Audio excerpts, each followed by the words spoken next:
there, welcome to the Carr Brothers Show. It's episode 132. I'm Jack. And I'm Jeff. And I'm Jody, the third of the three Carr brothers. And we're very pleased. We have Jamie Gillies, our guest. He's no stranger in the political world. He's the coordinator of the Communications and Public Policy program at St. Thomas University, political scientist, and also a political commentator on media. Specifically, you're on CBC quite regularly as a commentator. We're very happy to have you on the show, Jamie. Thanks so much for inviting me. It's great to be here. I've wanted to do this for a while, so I'm really excited. Well, it's hard to believe we're at 132 episodes. Congratulations. In the podcast world, I think we're doing pretty good.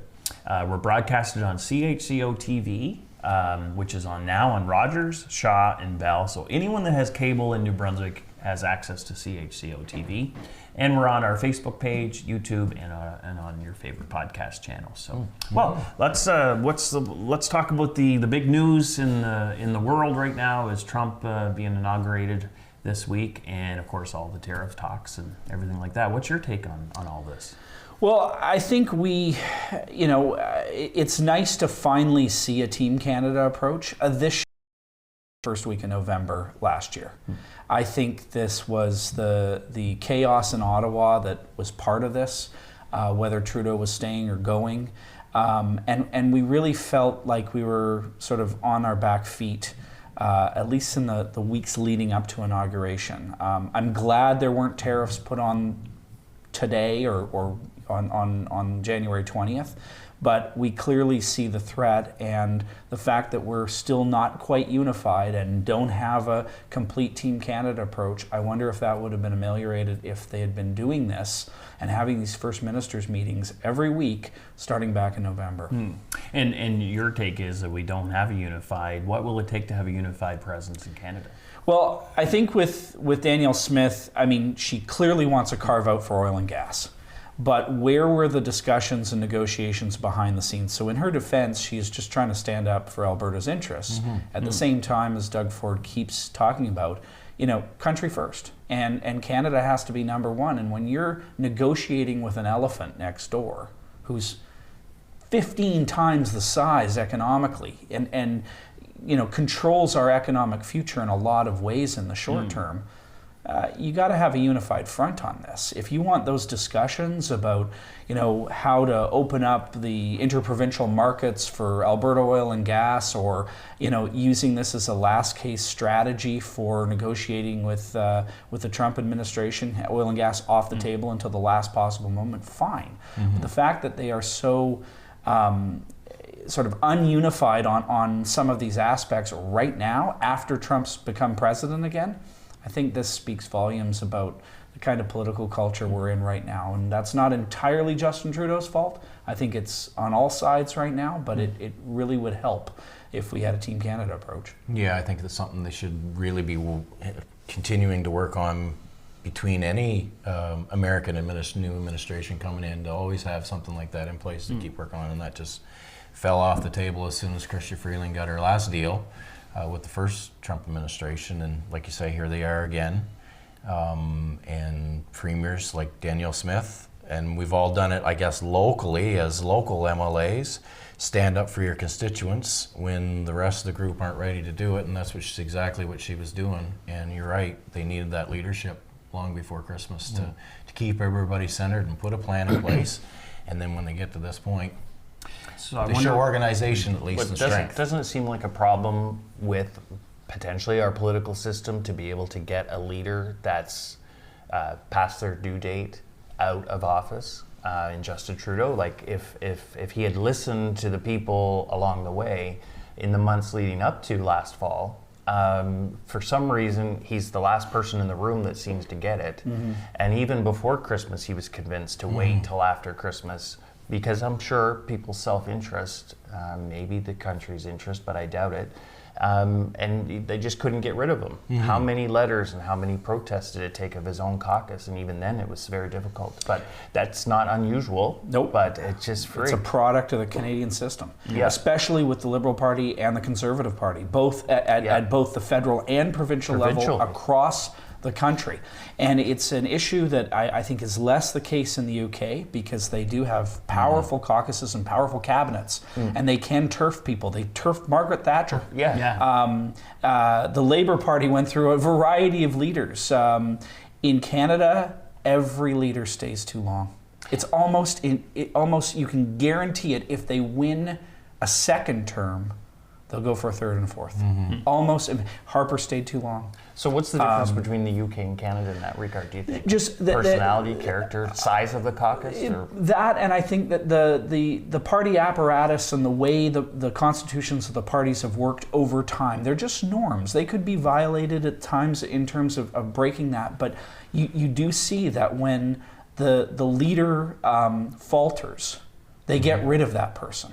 The UK Conservatives. Well, look how many UK Conservative leaders there were up leading into Boris Johnson. Boris Johnson wins a majority government, and he loses it over a party during COVID. That would never happen in Canada. Justin Trudeau's off-ramp was end of 22, early 23, maybe. He could have said 8 years, and I've won 3 elections, and we just don't have the longevity of political leaders that we had in the past. And he should have seen this far beyond Poilievre's rise in the polls. And instead he stayed way too long, broke that final bridge with Freeland, which may give her a chance at leadership. But yeah, it's just, I think, indicative of the culture we have. And it's not just Liberals, it's Conservatives as well.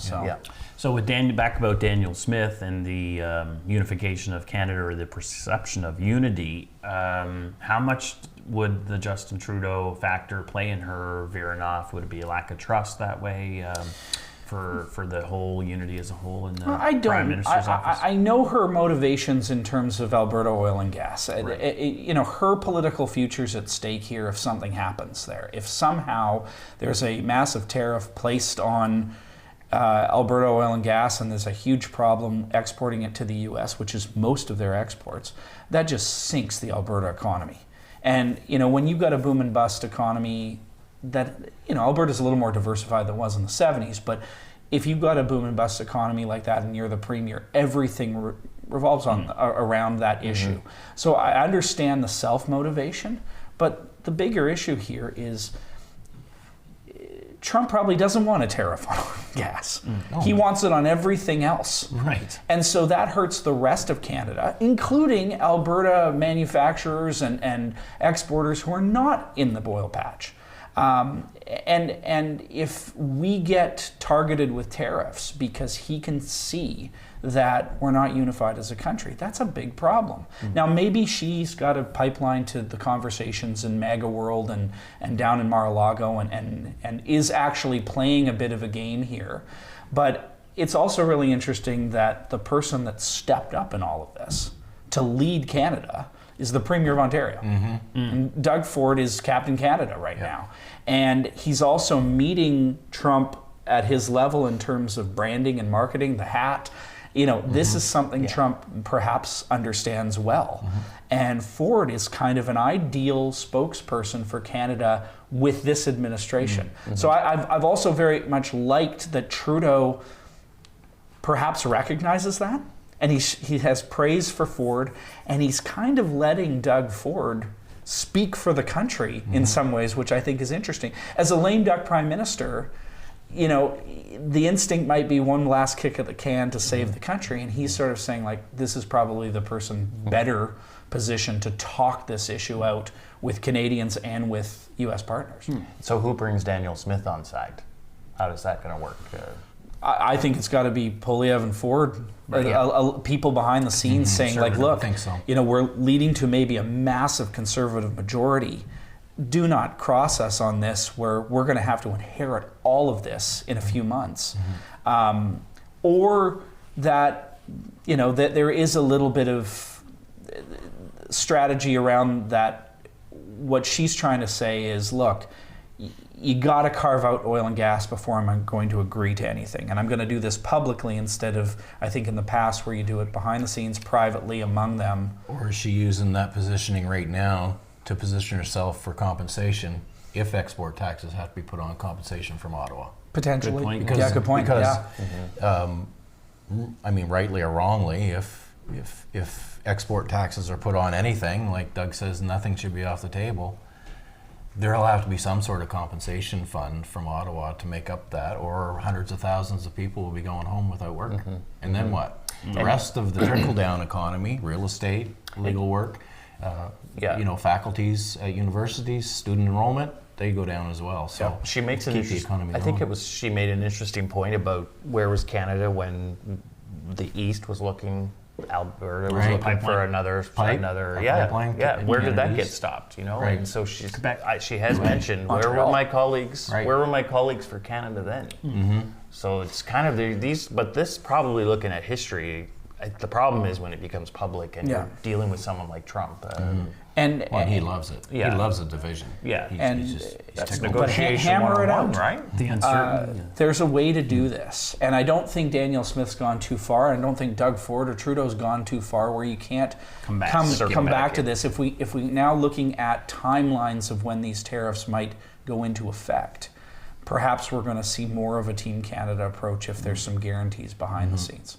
So the latest is that the executive order that Trump had signed said they would study trade, which I think was positive. Study it and get figure out, maybe he can be informed about how important Canada is as a trade partner. But I think he said that is by April the 1st.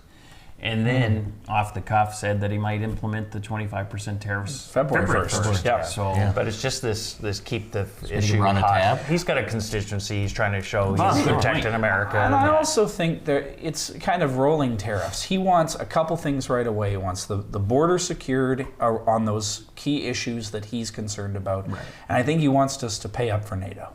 And I think if we can signal that as a country, the problem is we have a lame duck prime minister. Yeah. And Poilievre's trying to keep his powder dry because he doesn't want to give away the farm before he's prime minister. So he's not going to promise 2% right away because he's got an election to win in Canada, not in the United States. No, he has to keep his powder dry. He doesn't have to say anything. And there's a lot of people on social media I've seen asking him, like, what are you going to do? What would you do about tariffs? Well, he's not the prime minister. It's not his and issue, until he has so- a platform in a written, he doesn't have to really But say there's anything another about it. strategy he could put forward is the Doug Ford strategy. Who elevates themselves to the position of leadership Absolutely. in the environment where there's a void? There's an opportunity there. There is. to do that. So he's calculating it, I'm Huge. sure. But stand up, be the leader that we need. But Because there are a lot of people in this country who are not going to vote for Justin Trudeau or the Or Liberal the Party. Liberal Party. They're not Right. going to vote for the Liberal I Party, know. right? Yeah. Sure. But there's a lot of people right now who are looking at their next prime minister, and it's Doug Ford. yes. Well, Like he yeah. seems to be the focal point here, and Poilievre, there's a great opportunity for leadership. It's a complete void nationally, federally on this. And right now, where is the Team Canada, pro-Canada stuff? He's talking some really interesting things about diversification of the economy and so forth. Where's the main theme?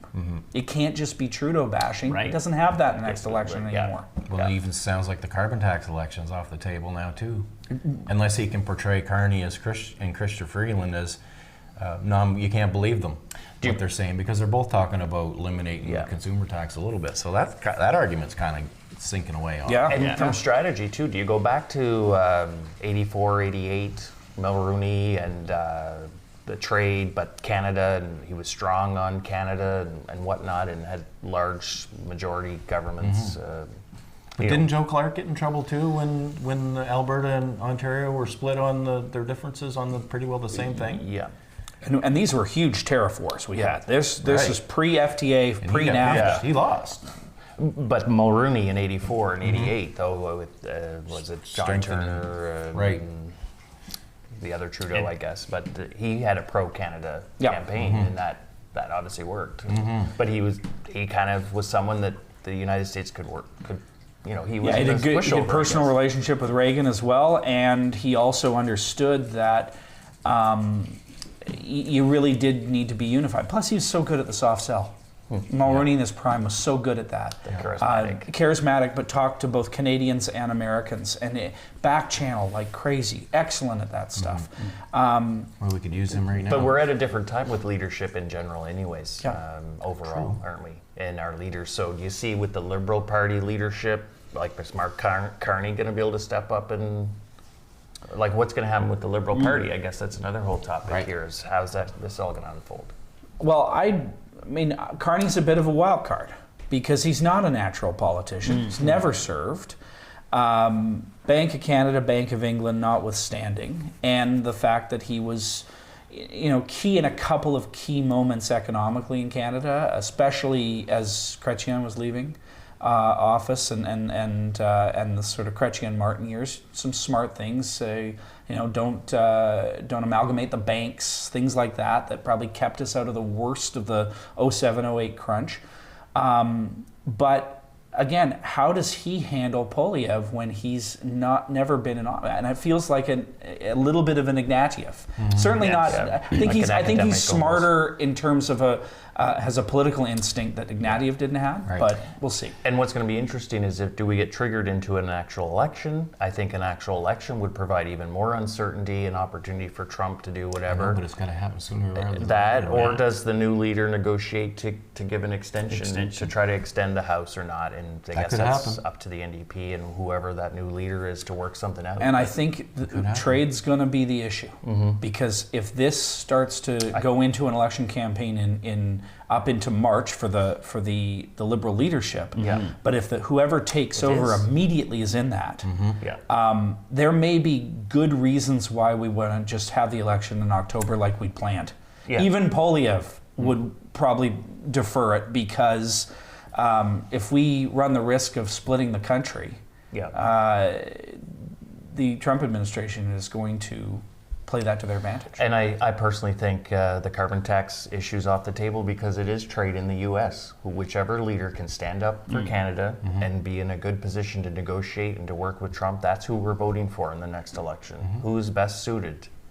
But who can you trust, though, to remove the carbon tax is what a lot of Canadians are going to look at. Well, maybe, but Well, I mean, what if both of them promise to?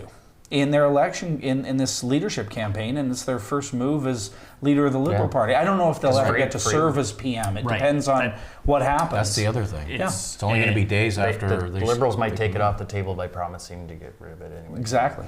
Well, I think they have to do more than promise.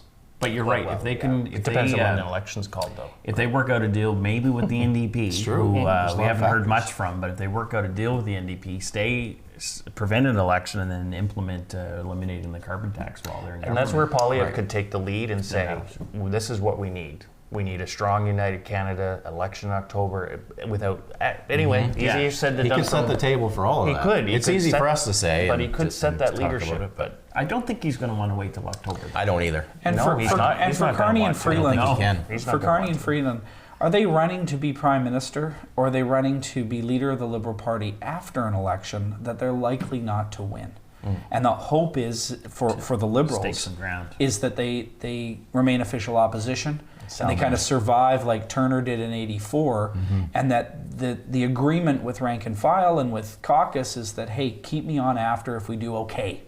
Because I don't see them suddenly, with either of them, gonna catch fire in the polls. No. There's a lot of factors. So I wanted to say too, how much is this sort of right-wing conservative jockeying with Trump and setting up Canada? Some people muse and say, well, maybe all this rhetoric is setting up Poilievre. They've, between Trump and Musk, they've supported and endorsed other right-wing parties throughout the world, and maybe this is part of that as well. Why would you set up a guy who's 26 points ahead in the polls and is probably sure to be prime minister? Good point. I think this is self-interest in the United States, and I think the tariff threat is probably meat to the MAGA folk, but also is Trump nimble enough to think through what retaliatory tariffs on 25% would mean to the U.S. economy or parts of the U.S. economy? Because we do have a pretty big stick. I know our economy isn't it's much smaller. Yeah. But that's going to hurt, and hurt in the short term, and affect the markets. And there's a lot of factors that go into an all-out tariff war when it's on the Wall Street Journal's front page every day. That frightens things. So. Well, we could also continue this conversation when we come back, and some more conversation as well on provincial, some other areas. Yeah. But thank you very much, and I guess we'll be right back.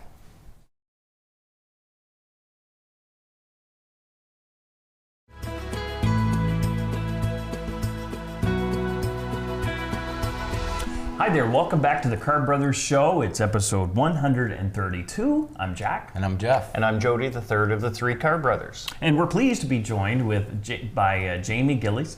He is the coordinator of the Communications and Public Policy program at St. Thomas University and a political commentator as well on CBC and other media, and a political scientist and observer. So we're very pleased to have you, And Jamie. now a commentator on the Carr Brothers Yes, Show. yes. Very excited to be Great to here. have you after, Great to have you. we're in our 5th year now. So we started almost 5 years ago. So great to have you. We had a great discussion on the federal and the United States politics. Let's pivot now on provincial politics. And I don't know, we're about, is it 4 or 5 months from the last election with a new government, new Liberal government, Premier Susan Holt. What's your take so far up to today? Well, I think that she probably had a lot of goodwill after this election, and the bar's probably pretty low right now for leadership. I think that you go back to the beginning, 2 years ago, I think Blaine Higgs and the Conservatives had a great shot at getting reelected. And then it all unraveled. And I thought that the Liberals ran a really good campaign, but an easy campaign to win. I think they took the Tim Houston playbook from a couple years ago in Nova Scotia when he won the first time. They focused on healthcare. They didn't have to focus on 713 and even Higgs's leadership. It kind of sold itself. And I think the team that was left with the PCs was just not strong, including someone in this room not running, and it was, you had a split party. And when you have a split party, it becomes very easy for a unified party to win an election. And that's what happened. And I think Holt's done a good job as premier. She's sort of figuring out how to talk about the key issues and key problems and try to get through some of the promises that they had on the campaign trail. She's now the leader, so everything, she's going to get the blame as well. So will healthcare be solved by the end of 2025? Will the larger concerns about living in New Brunswick, cost of living and other things be solved? It's a difficult, slow, protracted process, and it's hard to get those ideas out there. So I think we'll see what the rest of 2025 brings, but I think she's been a welcome change in terms of leadership in the province for I think a lot of people recognize that, and she does have a lot of goodwill. So is goodwill enough, though, over the long term? No, I'm not quite sure. No, I'm sure the honeymoon will end sooner rather than later, because that's what happens. And we're facing those headwinds, whether it's tariffs, or the uncertainty of the Canadian economy, particularly in New Brunswick, where it was about 92% of our exports go to the U.S. Right. We're going to get hit hard, and that's going to be a problem for Holt. It's going to be a problem for everybody here. She seems to be talking fairly tough about the tariff issue in the U.S. And what about how she's maneuvered with Trudeau and the federal and her colleagues? What do you have any thoughts on that? I think she's done her best as a Liberal premier to distance herself from Trudeau, knowing that Trudeau's basically a sinking ship now, right? But at the same time, she also has to be Team Canada, because we're Atlantic Canadians, and we're much smaller than the big provinces. So all 4 Atlantic Canadian premiers have to be on board with a Team Canada approach, because we just get swept away if we're agreeing with Alberta or Ontario or Quebec or BC on particular things. You got to be part of that unified team. Just population wise, we don't have the leverage over other provinces or the feds to do this. So I'm sure there's some, speaking up behind the scenes is probably our best approach, and being at the table is key. But I think with a lot of those interprovincial negotiations that have happened over the years, whether it's the FTA or NAFTA and so forth, you've got to be a team player. You got to work with Trudeau or whoever replaces Trudeau and Poilievre. And I think Susan Holt probably has that years in government and ability to, whoever's PM, she'll work well with. So, what's her biggest vulnerability coming up to this new session in the legislature and budget? I think it's the overpromise, underdeliver challenge, and I don't think Susan Holt's alone in that. I think it's everybody who claims a mandate and wins a majority government.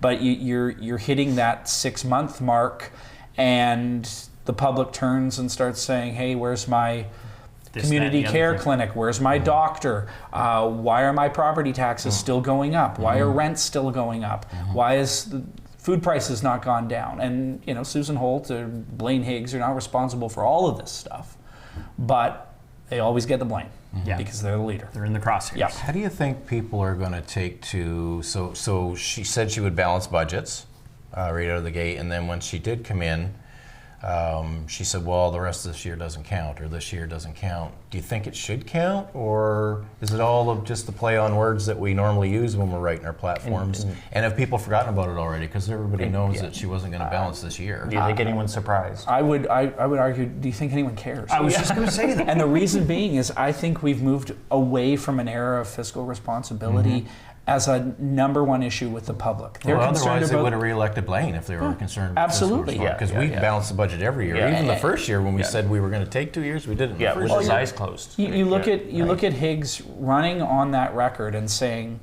resting on the laurels and saying, look what I did. Look how I controlled spending.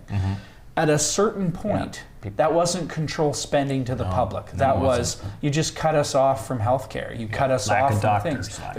You didn't put money in the system for us to live here, especially people who moved here, who didn't have services. Or were underserviced in terms of what government could provide.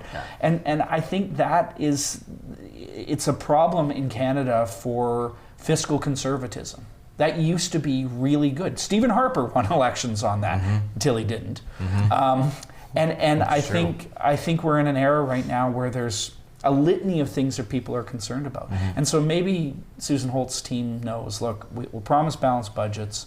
Maybe they did think they could do this pre-HST holiday, but you get into office and you look at the finances and you change your tune.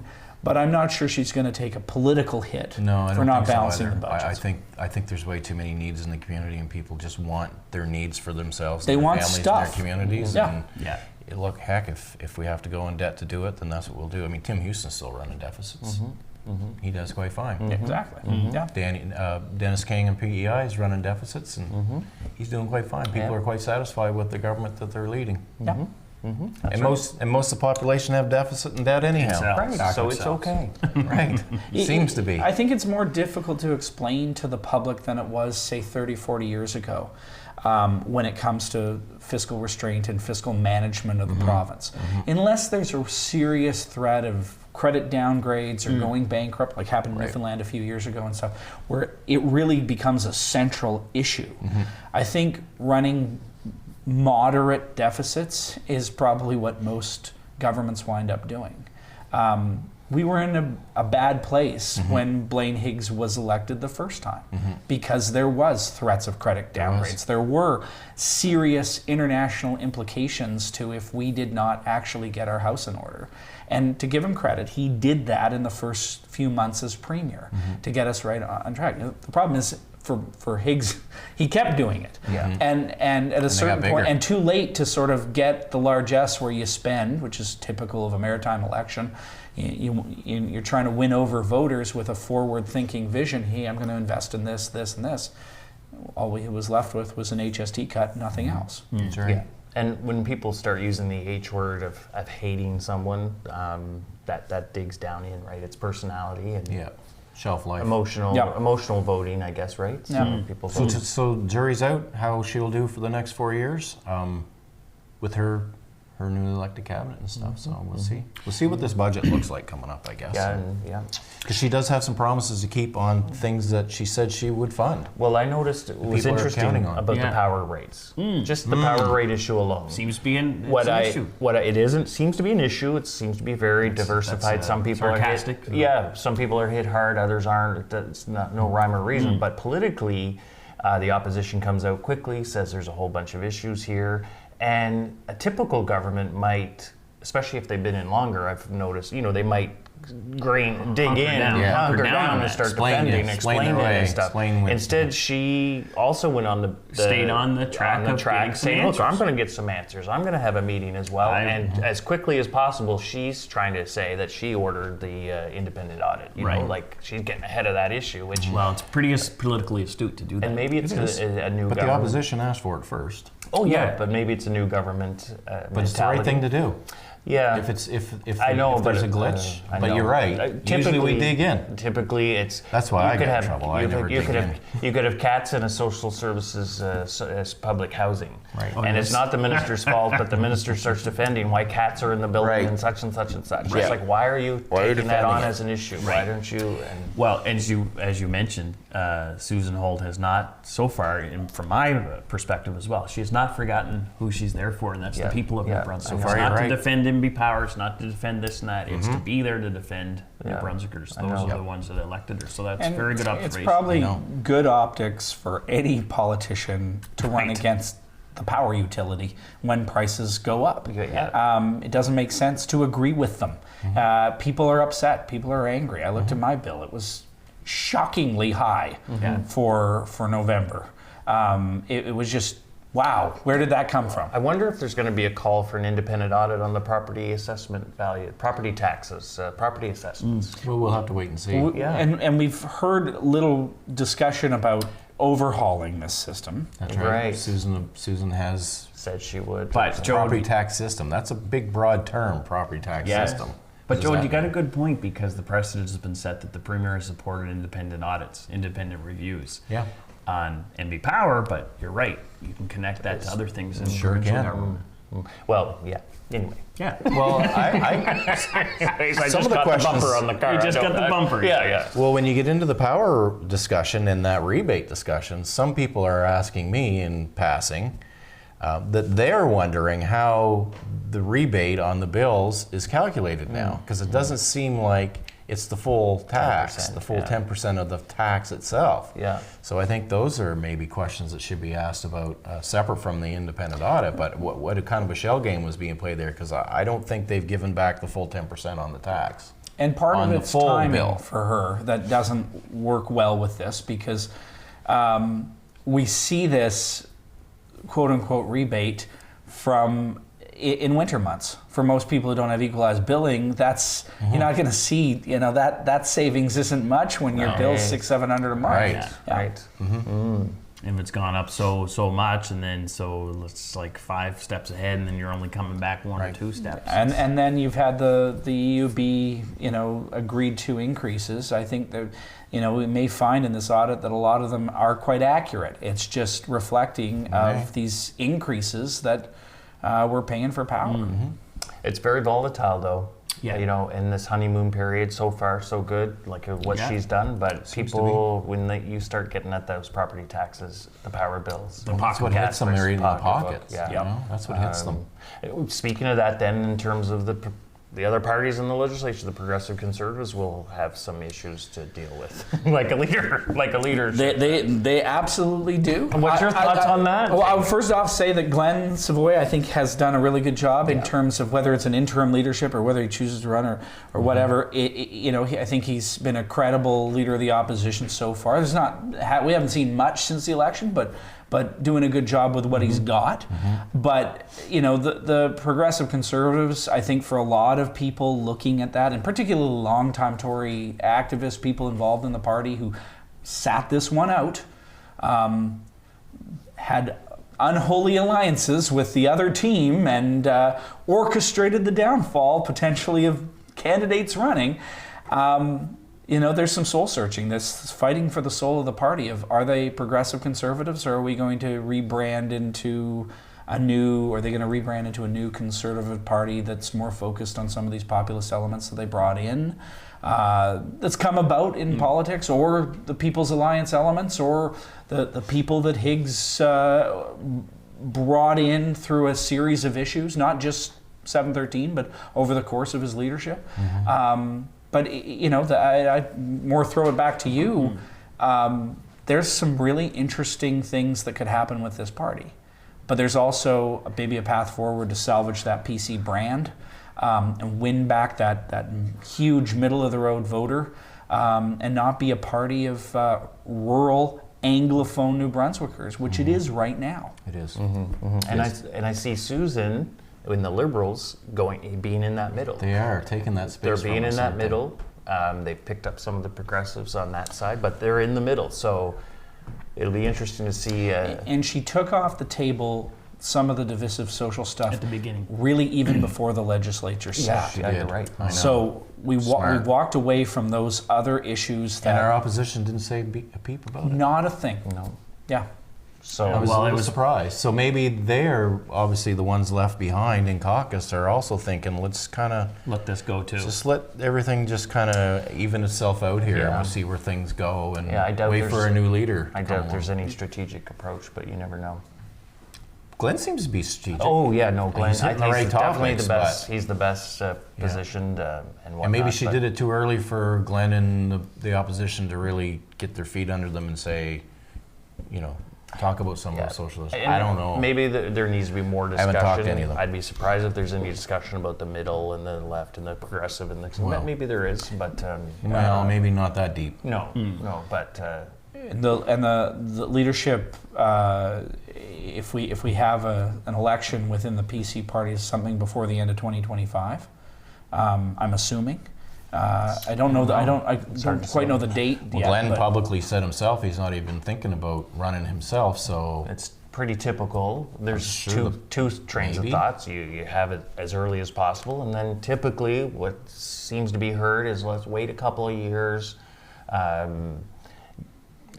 Don't get the new leader out there too soon. They're going to be a sitting duck and all this. But I have mixed feelings. I think get a leader out there. It takes a long time to get someone known. They got to meet a lot of people. if they don't have name recognition, Yeah, yes. but rushing it without getting, if that's even a That's the other- possibility of getting some of the grassroots who really did say, I'm not not involved anymore. How do you win that group back? Well, in it an has to- effective leadership contest. That's not just a leadership contest. It's about getting the party back in terms of the numbers and I think- where you need. And I think it's Glenn difficult. Maybe Wow. needs to pull that off before our leadership even happens internally.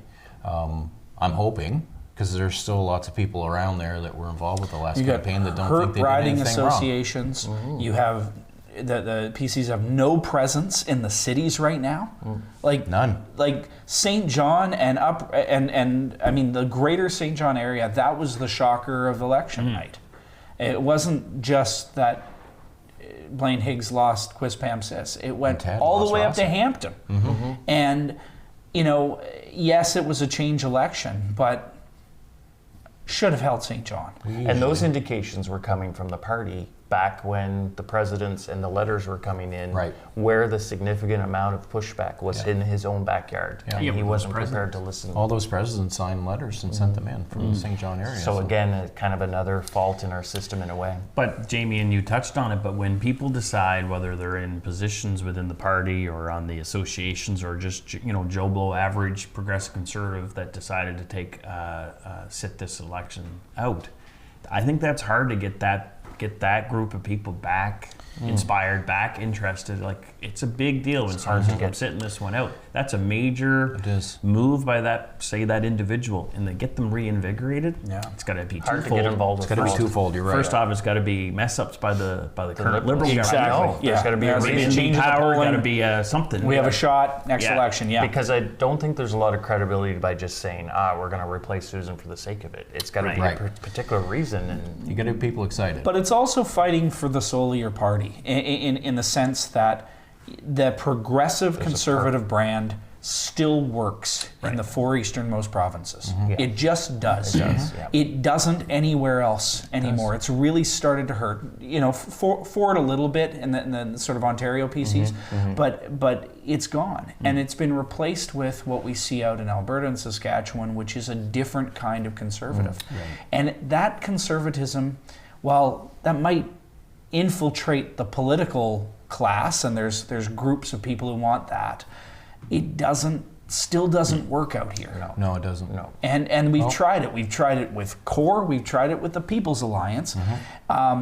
You sort of bring that trajectory in where you have a populist leader all of a sudden, might win one election, Well, but it doesn't Well, last. we've seen yeah, it. look what we just had. Well, we just went through it. So hopefully the path is going to be mapped out for our party in the next months to come, and we'll see where it goes. But it's in someone who studies branding and marketing, the PC brand is still, I think, a strong brand, and it can be revitalized. It's not dead. You know, when a government falters, there needs to be an alternative. We really, you know, the Greens and the NDP have not taken off politically in terms beyond 10-15% here. There needs to be an alternative, and the PC brand will remain strong as long as you revitalize And it. maybe Glenn's voice But stays as fiscal character. conservatives, What you have to people, if they're just really leaning towards, well, we're not really interested in balanced budgets or surpluses right now. So where's the fiscal conservative side of the PC party land? Well, that's why you need both fiscally conservative and socially progressive. I know. Makes That's the formula balance. work. Makes the But formula work. maybe that's where Glenn does take a hold. And Well, the very influential large group of not liberal voters. Right. Yeah. Yeah. And that is a brand that's hurt because of Trudeau and because of the national brand. And Susan Holt very cleverly in the election branded herself Team Holt and moved away from the liberal brand. But right now, liberals across the country are still going to be dealing with that for a while. Yeah, that fallout. Well, on the twofold, and to expand on your twofold piece, I think to further my comments on Glenn's got to really work hard, and I know Glenn is a worker, and we all do, internally with who's left, to say, okay, what just happened didn't work out for us, really, and we got to figure out how to get back to where we recognize there were some issues. How do we cleanse that? And then to pick up the group of people that sat out, the new leader will work at that. And I think that generates some excitement with the people that sat out to come with the new leader and bring everybody back together. Because like I said, there's still quite a group of people that are left behind that don't think anything went wrong. It was everybody else that did wrong, and that needs to heal up and get sorted out. A self-reflection. And the other thing in that self-reflection, we see it on social media still. Yeah. So that's where the division may continue. Yeah. and the self-reflection needs to look at, I think, one basic fact here. We have 49 electoral districts, but really it's 32 because 17 of them are off the table right now with the leadership that the PCs have had in the past or may have in the future. When you take 17 seats off the table where you are not competitive, all of a sudden that map to a potential majority government is small. And so the only way to build the party is to grow the party. And that has to happen in areas that speak French. It has to happen in Moncton, which is growing so fast that we're going to have another redistricting happening at some point where Moncton's probably going to pick up 2 or 3 more seats. It's growing that quickly. It's the second fastest growing city in the country. And I truly believe there's room to get back into those areas. I mean, the Madawaska area was always very strong conservative, and a lot of those people are still there. They just sat out. And they've been sitting out for a little bit now. And not to get in the they're weeds, patient people. I think the rules need to change in the party about having representation from all 49 places where you have to win over. Like a weighted kind of Yeah, system. a weighted system for leadership, For leadership, Right. Because you have to convince places that, you know, the PCs finished 3rd in parts of Moncton. Like, what happened? And you've got to actually convince the people on the ground there and riding associations and people who want to get back involved. Get them invested. Yeah, get them invested in this. Rebuild the party that way. But the first thing I'd change if I was party president is then you've got everybody like, this is a rebuilding project. And we can do it in 4 or 5 years, or it may take 8, but in 4 or 5 we could be ready to actually win So 25 plus. It could very well be that the party chooses not to elect the leader in 2025. Yeah. Keep using this year to do those types of things where you don't have someone that's trying to manipulate directly, maybe indirectly they're doing it, but Set some of the foundations. and you allow Susan to maybe start making mistakes or not. It's bound to happen. It's kind of where we Yeah, live. it's up to her. It will. It's inevitable. So let's wrap up this segment. Okay. And take a short break, and we'll be back with you in a few moments with Jamie Gillies.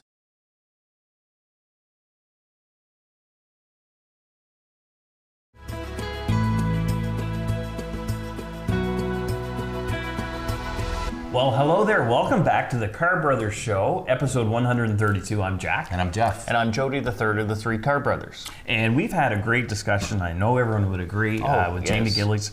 He is the coordinator of the Communications and Public Policy program at St. Thomas University, which I am now an alumni of. So thanks. It's been great, Jamie, having you help me out all those 9 years. And also political commentator on the political panel and other media throughout New Brunswick and Canada. And we're very, very happy to have you on our show. I'm thrilled. I've wanted to do this for a long time, so it's been great. It's been fun. It's a lot of fun. I think everyone can agree that after today's show, you will be back. Yes, you will be back. Yes, we'll be back. I can tell by the comments. Yes, we're very pleased to have you on the show and your experience, your knowledge, your insights.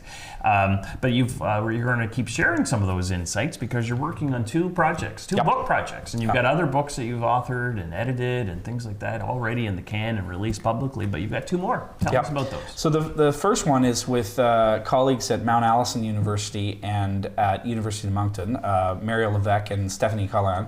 We're editing a collection called A Canadian Microcosm, New Brunswick politics since the turn of the century, essentially, since 1999, 2000, when Bernard Lord took over. So this 25 years of New Brunswick politics.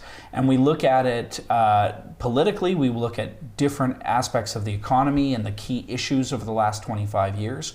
We've divvied it up by chapter and by premier, so it's really interesting. I've been writing a chapter looking at Blaine Higgs. Others have looked at Gallant and Allward and Graham and Lord. Wow. So it's been exciting to sort of look back at sort of the post-Frank McKenna years, what we've done well, what premiers have done well, or why all of these premiers have been unable to sort of last more than a term and a half, particularly since Bernard Lord, where there just hasn't been an opportunity to win a couple majority governments and sort of leave your stamp on politics like we had with three long-serving premiers in Robichaud and Hatfield and McKenna. What's happened? So yeah, you're right there. That's typically now it's a one term, 1.5. Bernard Lord had two in a row, but they were 23. 2003 was a close one. And almost lost that one. Even 2006 was fairly close. Which was a year early then. Should have been a 2007 election, right? Yeah, it Did you go a should- year early or a bit early? It was a bit early because of the one Tank seat O'Malley. one seat. Right. Tank That's O'Malley, right. Yeah, But Yeah. 25 years that's gone by. Yeah, I mean, it's I hard to know. think I know. that it's I know. been 25 years, Jody, since know. you were Crazy. first And elected. we've actually, the three of us have had a part of every one of those years. Yeah. and Since one of the 99 till now, so and that's one of the interesting. common themes is that The Carr brothers. the Carr brothers. I know that. time and time again. we just How do you explain Carr that? Brothers 1, 2, and 3 is how we divided the books. Right. But one of the common themes was every premier since Lord has struggled with kind of how to get New Brunswick moving forward in a particular way. And whether that vision is kind of envy of larger provinces that are growing, or even fellow maritime provinces where there's some longevity with some governments, everyone struggled. And then we have a tendency as New Brunswickers to turn on governments sometimes on one particular issue. And we've had these one-issue elections where a government wants to do something and the public says, nope, not in my backyard. No, don't want that. No, you shouldn't have done that. No, in the case of Higgs, I think the leadership style started to wane, or come out in public as what it was like maybe behind closed doors a little bit. And here, we are a pretty forgiving political culture in Atlantic Canada. We don't like it when people aren't in harmony. Well, we also Something don't. like that, yeah. Voters don't like it when they feel that their leaders are arrogant or better than them. absolutely. And you could potentially leaders that get elected and then start dismissing the people that actually voted for them, either dismissing their own caucus, dismissing voters. You could go back and say the gas price issue and auto insurance when Lord was in. Well, Lord tried to explain it and basically came across as though he didn't care that people were upset about their auto insurance. It wasn't necessarily that he didn't fix it, he dismissed it at first, saying it wasn't an issue. Yeah. And Graham, I'll write your book, but Graham dismissed the public by selling NB Power without going to the people. And David Alward went all in on fracking without getting the sort of public license and buy-in on it. And then I think Higgs had lots of goodwill on the fiscal stuff at the start. Exactly. And I think he had a path forward because we suddenly grew up as a population. We had 60,000 more people. Home prices increased for the first time, at least I've been here. Surplus. And so there was some good things that you could sell back to the public, and instead it became about one issue and one style of leadership. A distraction, and then he knew Well, best. it'll be interesting to be able to read that. Oh yeah, it's gonna be great. When it comes out, yeah, and I can't wait. we'll give our Oh, yes, we'll yes. give our Book analysis review. on Our what book we review. know and what we think. When do we expect it to be out for Hopefully sale? end of the year. I think Okay. that plan is we're trying to get this collection together very quickly in the next couple months, and then hopefully, depends on University of Toronto's process. We always like to say that, but 2025, maybe early 2026. Okay. We'd like it out quickly. Well, let's Time talk for about Christmas though. Maybe. Pre-order. Christmas sales. This is how we eat. We're right. So I should tell you the royalties that I get from my book. Phenomenal. Just so phenomenal. Well, chances are by this time next year for Christmas there won't be any HSD holidays. chances are good chances. So then the other book. Yeah, let's talk about that. The other book's part of a series I've done. This is the third book I've done on political marketing the U.S. election. So I did 2016 one, which was like catching the zeitgeist of Trump and marketing and branding. So it didn't necessarily look at the politics so much as how did Trump turn Make America Great Again into a movement and a brand, and then sell it, and then almost win in 2020, and then sell it again and win. And so this is the third of these books, and I've got a bunch of academics and practitioners on both sides of the border who work on writing this, and I got saddled with writing the Kamala Harris chapter. Okay. And Because that's fascinating. yeah, and I think the fascinating thing about it is that, yes, there's a lot of blame in the Democratic Party, and they're going through it all right now, but I think people forget that in the third week of July, the Republicans had had their convention. Trump had had an assassination attempt, and Biden found himself 6 to 8 points down nationally in all the polling. And that put him in a potential Walter Mondale, Michael Dukakis landslide scenario like 1984 and 1988 against Reagan and George H.W. Bush, where the Democrats could lose all but Massachusetts and the West Coast. And I think that was that weekend after when Biden walked away. And it wasn't George Clooney or others that convinced him. I think it was a bunch of seasoned pros saying, you're going to take the entire party down with her. So Pelosi and the whole group. And so I think, I always think of Harris, and she hasn't got the blame quite yet. I don't think she should run again, but I sort of look at it as, in terms of the Democrats, they went from a potential Titanic to a mere Edmund Fitzgerald. They lost the upper Midwest, the Gordon Lightfoot song of that area. That's what they did. They know they need to win that back, but they gained in the House of Representatives despite losing a national election in the popular vote. And they lost the Pennsylvania Senate seat, which was the only really competitive seat that they lost. So they kind of salvaged the party. Yes, Trump has 4 more years, but it's not like they're rebuilding from nothing. And I think Harris will get some of the credit for that.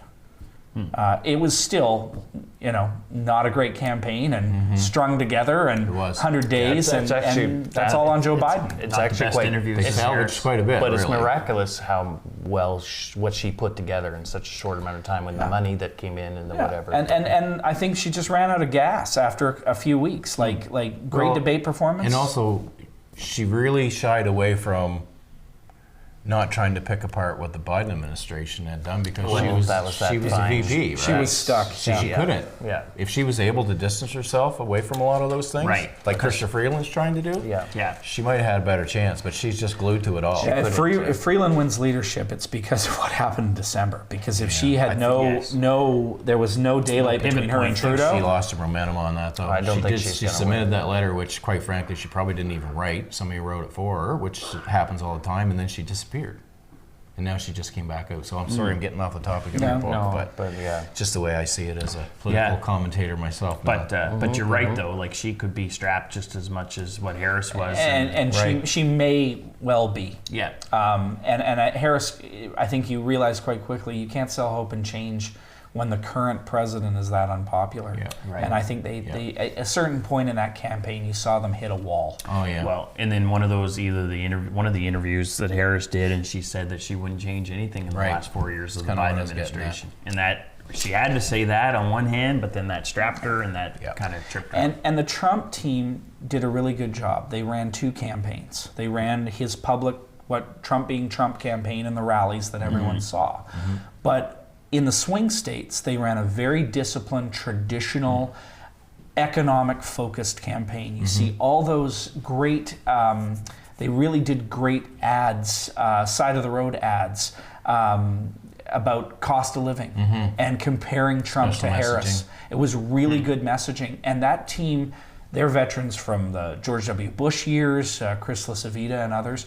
So that was very disciplined. That wasn't there in 2020.